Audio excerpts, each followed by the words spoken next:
Welcome to Rising Tide Startups, where today's most exciting startup founders share their stories and strategies. They also deliver tangible lessons learned along the way that you can apply to your own startup. Each episode is a true masterclass. Make sure you take notes. Take it away, Kevin.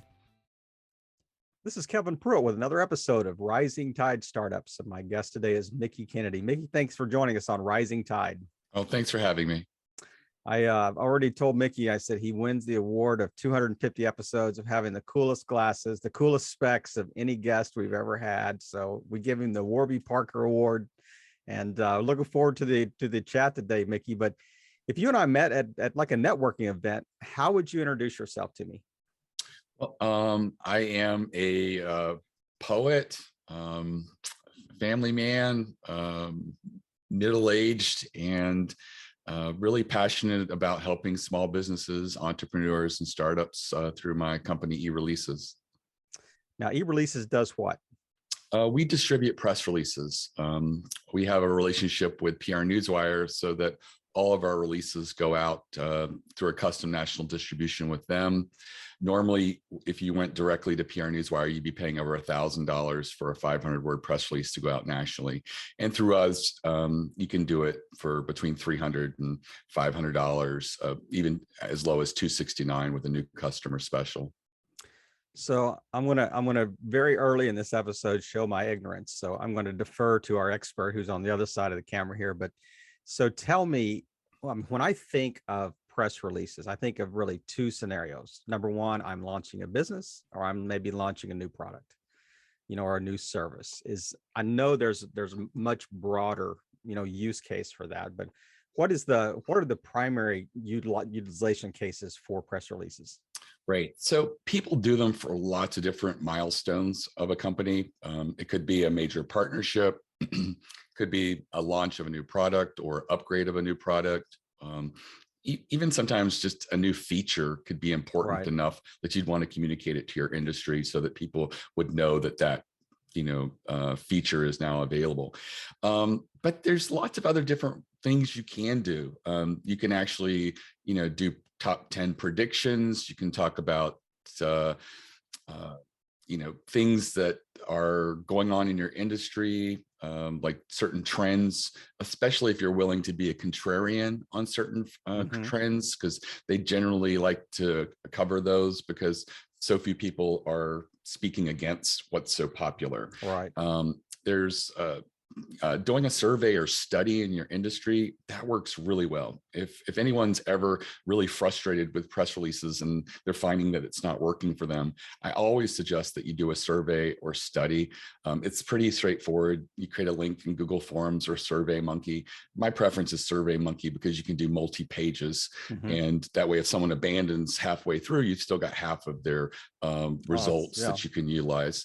And you could just take that link and share it with your audience. If you don't have a ready-made audience to send it to, you can partner with like a local or independent trade association. The smaller and independent trade associations generally don't get a lot of love. So if you just approach them and said, hey, I've got this survey that's in our industry, and I would love for you to send it out to your members, I will include you in the press release that we'll be issuing out over the wire. A lot of them just feel like that's a win-win for them for simply just putting it in front of their members.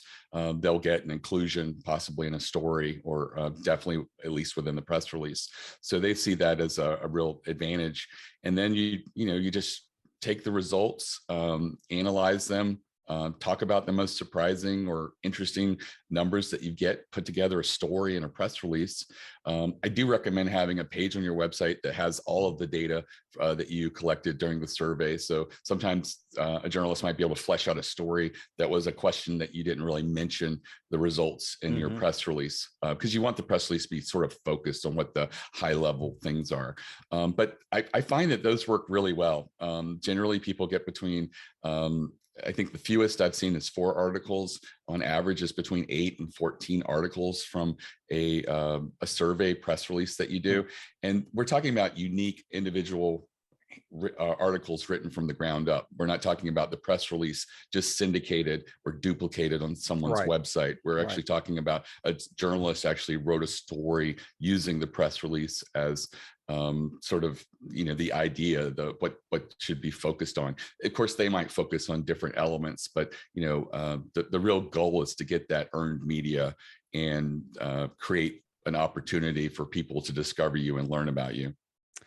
That is much. See, I told you, I said I'm going to defer to the brains on the other side of the camera here. So that's much more comprehensive than I think we just normally think of in terms of, we hear press release, it's like, the wire comes across the wire and it's, we got a new product. That's it. That's kind of the end of release. But it's interesting. I mean, I've yet to meet anybody that just woke up one morning and said, "Hey, I'm going to write press releases for a living." So walk us through your journey. How did you arrive at this? I'm picturing you in junior high or high school thinking, I wrote a report. This is kind of cool. I kind of like writing. I kind of like reading. I'm going to work for a little local newspaper for $3 an hour, and work 80 hours a week type thing until I can make it big, but what is your story? So about 25 years ago, I graduated with an MFA in creative writing with an emphasis in poetry. I assumed I would just wait tables the rest of my life and write poetry in the evenings. And my wife was a newspaper reporter too, so yeah, she feels your pain. Sorry. So I did that for part of a summer and realized that it was physically taxing to stand on your feet for like a 8 to 10 hour shift and the concrete floors. And I just wasn't built for that. And I also found at the end of the day, I was just so mentally exhausted that I couldn't even read, more or less write anything. So I said, I need a cushy office job. So I got a job at a telecom startup. They publish telecom research statistics. And I was employee number 3.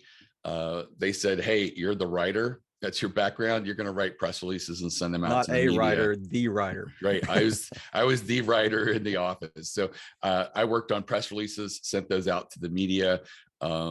We did really well because we were publishing statistics no one else had. So I got really good at trying to define what the story is based on our data and get that in front of the media. And we got pickup all over the place. Financial Times, The Economist, Wall Street Journal, yeah. Washington Post. Yeah, we did. And so I found it very exciting, but we were also doing faxing at the time. And we started to get a lot more journalists saying, "Hey, there's a lot of numbers here. Is there a way you could just email me this release or that data in Microsoft Word and just send it through email?" And I mentioned to my boss that email seemed like a natural progression. And he said, "Hey, there might be a business there." So I took about a year while working there in the evenings in my spare time, just contacting journalists and asking them if I could email them press releases. And that's how eReleases launched. We just basically had a database of 10,000 journalists, and based on their beat and what they covered, we would send them press releases. And we didn't charge very much. And over time, when PR Newswire approached us, they were like, "You should also include our distribution." And it just didn't make sense because they were charging so much. And, they were saying, "Hey, you can give a 25% discount for you." And I was like, "But still, my clients can't afford to spend $1,000. And so they looked at my customer base. They realized that their salespeople are never going to reach out to them because they're looking for people that are doing, 10 to 20 releases a year and feel very comfortable saying, "Hey, this one might need to go out globally. Let's do a global $15,000, $20,000 distribution for this one." Right. So we crafted it to be a win-win. Most of our releases by default are scheduled for next business day. They have editorial overnight that has to be there in case there's breaking news or a recall, or they have to get something to Asia. They're not very active. So they work on our releases overnight. So it really doesn't cost them any additional labor. Mm-hmm. And so it is a win-win, and they're a great partner. And they've really made it possible for people to reach, a newswire, which disseminates your stuff widely and gets it out there to a lot of different places. Doesn't mean that it's going to necessarily result in articles. You have to sort of either have luck or newsworthiness on your side. So I always tell people, if you're going to spend the effort on a PR campaign, make sure you apply strategy to it, because strategy is the most important part. Try to reverse engineer your message for the journalist who's a gatekeeper? What would make that story so irresistible that journalist would want to share it with his audience? And if you can sort of, work that formula, you can easily get media pickup time and time again. I have a feeling that you've done this a while now, so you kind of have built those distribution channels up too, and those connections in the industry that you can, like, you just send them. You have where you're going to distribute the content that you're producing. But is there any overlap at all with like a source like Help a Reporter Out, like Haro, or do you ever engage in that space as well, or is that a different service? I don't. I used to recommend it because it was a resource where a journalist puts what story they're working on, and they're looking for experts or people that they could interview to get quotes or flesh out a story. The downside of it is very few journalists have the time to put together a presentation of what they're looking for. Mm-hmm. They're usually just busy and they're just trying to find someone real quick. They go to the press release newswire and do a search on an industry or a topic they're working on, and then just start contacting the companies that are mentioned there and asking for quotes. That's something they can do in a few minutes, rather than here I have to spend 20 minutes prepping what I want and then send it and then sit back and wait while people contact you. Another downside is that maybe not. Right. Maybe just sits there. Right. Another thing that's happened is that with Help a Reporter Out, it's so wildly available that I hear people saying that they talked to a journalist and they got 50 or 60 responses. So your odds are, if you're all on equal footing, you're one of 60 chances to get a story. Where if you are putting out something that's newsworthy, you're the only one right now with that hook or that angle. Mm-hmm. And if the journalist finds it compelling, then you win and you'll get an article written. Yeah, that makes perfect sense. I'm thinking of your client base. Is there a learning curve to, like, even to explain the service to a business, to explain the value proposition? Right. So our staff, we're just editors, and we walk people through the process every day on their first release. We do try to make it pretty straightforward. We have press release samples on our website that you can look at, industry specific ones, some topic specific ones, and use those as a guide for the formatting of the release and what the release should look like. But generally they're written in the third person. There's no real magic to it. The most important element being the headline and the opening paragraph, because that's what's going to get a journalist to skim your story or dig deeper. And it is something that I think that almost anyone can write a press release. They're not elevated art or anything like that, but to really put the strong effort into really trying to reverse engineer your way so that a journalist will want to share your story. And anything that involves data and numbers, journalists tend to love, because they can build a story on that. Researching your industry for blind spots, the types of things that maybe you talk at trade shows with other people about, but you never see in your trade publications. It's like, this is a hot button topic whenever I'm with someone else, but we never see it in the trade publications. That could be an opportunity to bring that to light. And there's so many different ways to sort of tackle a newsworthy press release. And it really is just saying, what is it right now that you're doing or thinking about that is unique, and how can I sort of package that to get it out there to the media? So, in business terms, I'm thinking, is this a B2B play, or is this a B2C play? Are you always having to utilize the distribution channels of other providers, like outlets, like news outlets, or do you have your own? I mean, could this be, do you write press releases that are also direct to consumer, that are, do you have your own outlets, or distribution outlets or whatever? We don't send direct to consumers. Consumers could see it in Google News and things like that if they cover certain industries for keywords and stuff like that, because the press releases do end up there.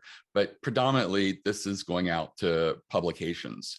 And, it could be, if you're in the B2B market, it could be trade publications, trade websites, people who write specifically about your industry, even maybe within newspapers.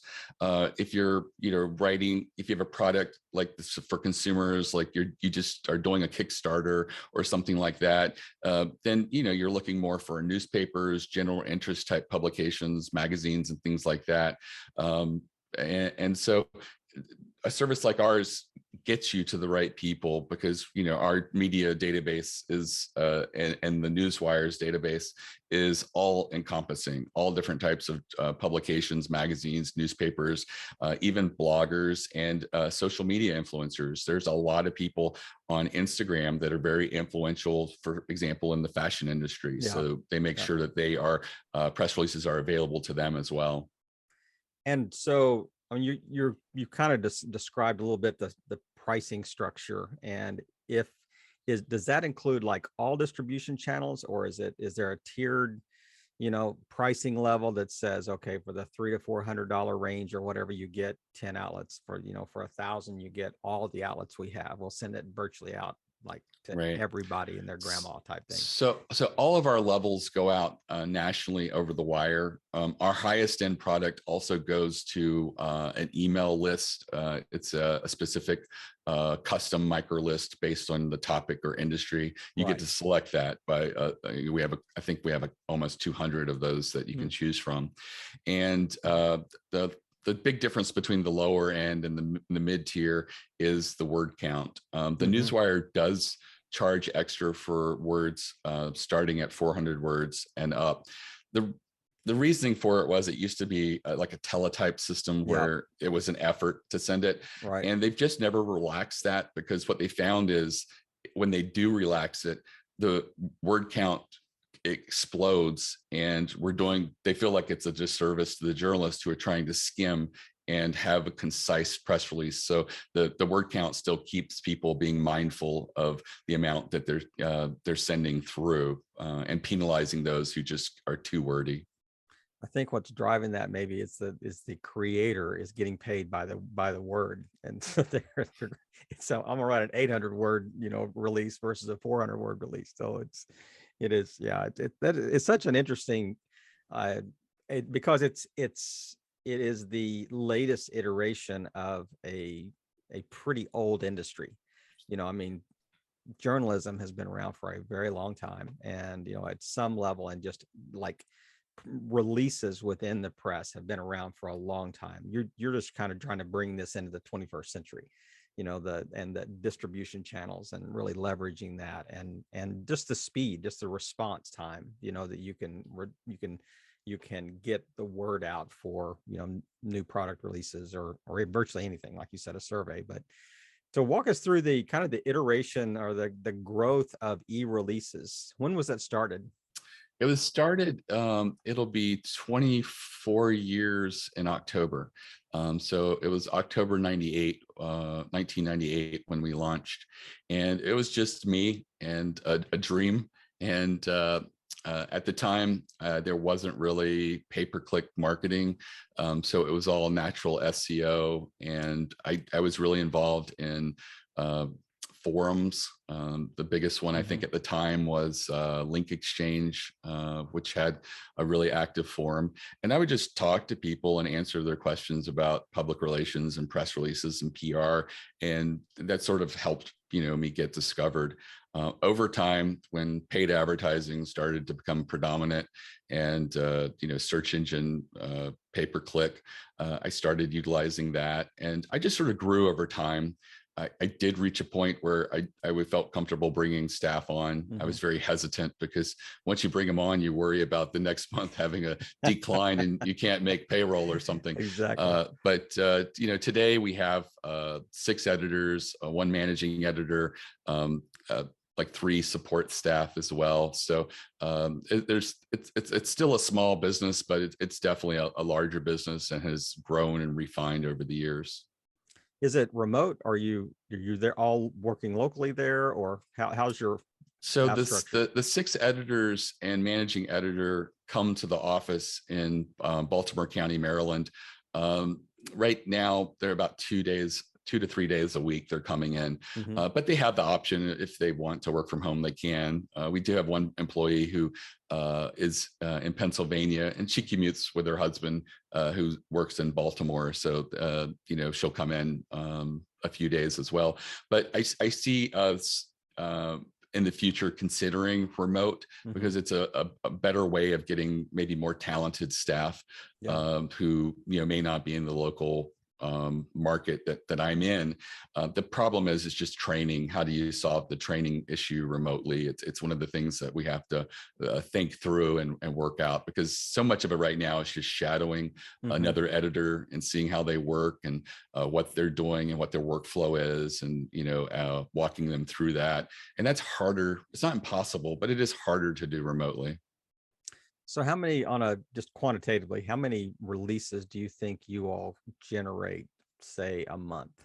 So we do on average over 1,000.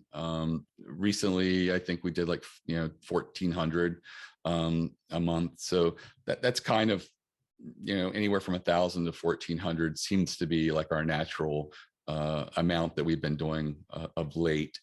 And we generally we do offer a writing service, but most people don't do it. And if you look at a release, you see how simplistic they are written. A lot of people don't feel like they need to, and you really don't. Spend the extra money and time working on strategy rather than the actual writing of the release. But that being said, if you're it's too overwhelming for you, then certainly use a writer or hire someone to write your release to get it out there. So you're generating that kind of volume with 6 people. Yes. Wow. That is that is a volume service. I mean, much more so than I would have guessed. And I think you mentioned on another episode or another interview that you had done about, you were almost lamenting that we were getting away from kind of I think you mentioned the AP style guide or whatever, that, right. The whole idea that, it doesn't matter. Capitalization doesn't seem to matter much. You can bold things, you can, right. Just the whole idea. And you said, there was almost a little lament in your voice. You're like, I kind of wish we still had some standards here, because, I came from the school. I worked my way up in the school of, high standards and professionalism here. This is not a tweet, right. But the advantage of them relaxing that is, I think that people who make mistakes in a release are less likely to be penalized for it. If you just make an article mistake, or the verb doesn't exactly agree properly, things like that might have tripped you up in the past, probably won't going forward. Again, the journalist is just looking for the foundation of something that they can turn into a good article or story. And so they're much more willing to overlook little mistakes here and there. That being said, we at eReleases, we do review the releases as they come in, and we do try to catch anything that's a glaring error or obvious error. We do miss them still occasionally, and the newswire checks as well. So it's like 2 levels of right. editorial that happens. But that being said, I like that people don't have to fixate and worry about AP perfection, because at the end of the day, is this something that the media can turn into a good article for their audience? And if so, that's what matters. And that should be first and foremost.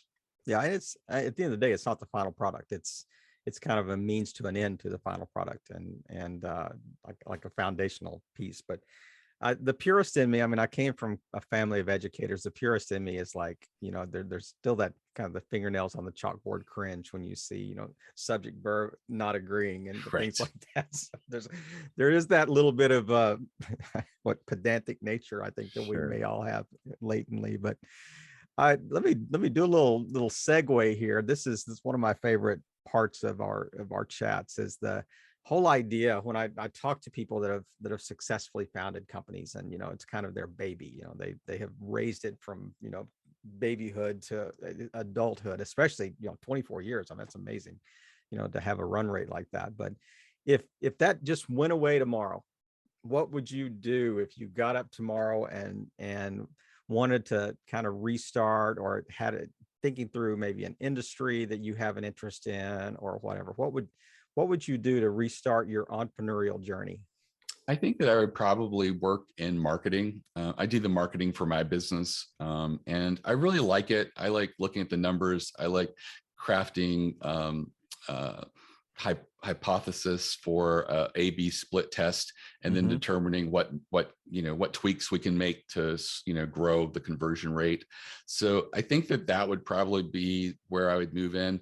I do have a lot of PR and public relations experience, so maybe something that would also allow for that as well. But I think that my real strength is definitely the marketing side of things. And I mean, specifically like related to copy, or you really are more on the analytical side, would you think? I think I'm a little more on the analytical side, but that being said, I am really good at crafting lots of different creative, whether it's can be visual as well. Like we do a lot of visual ads on Google for websites and just reaching people. And I'm pretty good at sort of testing. This looks like a really strange, arresting image, and here's the headline I would use to make it applicable, and let's test it. And sometimes I can really drive the click-through rate really high, but the conversion rate is low. So then you have to go back and tinker, because you're looking for a balance between click-through rate and conversions. Right. Yeah, that's absolutely. And it is an art. It is, because I mean, there's a lot of, I think there's a lot of charlatans out there in that space, and a lot of wannabes, but the ones that do it really, really well, it is truly an art. But this is, this kind of steps into the one of the closing stages of our chats here. And this is the idea of, I really want to kind of pick the brain and the heart of the entrepreneur and say, okay, speak to your younger self, speak to people that are a little further behind you in the journey, just one or two kind of quick hit bullet point lessons that you've learned over, the time of running your own business that you think are salient for somebody, or germane for somebody that is, behind you, that it's kind of industry agnostic, but just the whole idea of, here's one or two things that I really wish I would have known earlier in the process that I think would be really helpful. Right.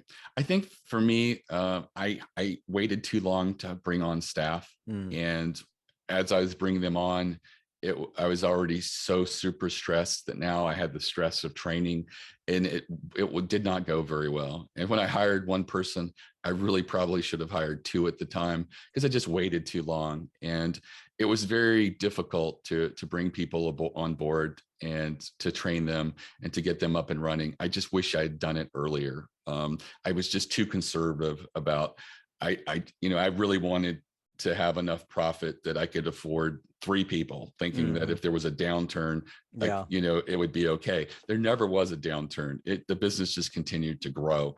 And so I was really, like I said, very stressed, and it became more stressful doing that. The second big thing is I wished I had learned earlier to trust my staff. I was a micromanager of my staff, and they tended to leave after 1 to 2 years at most.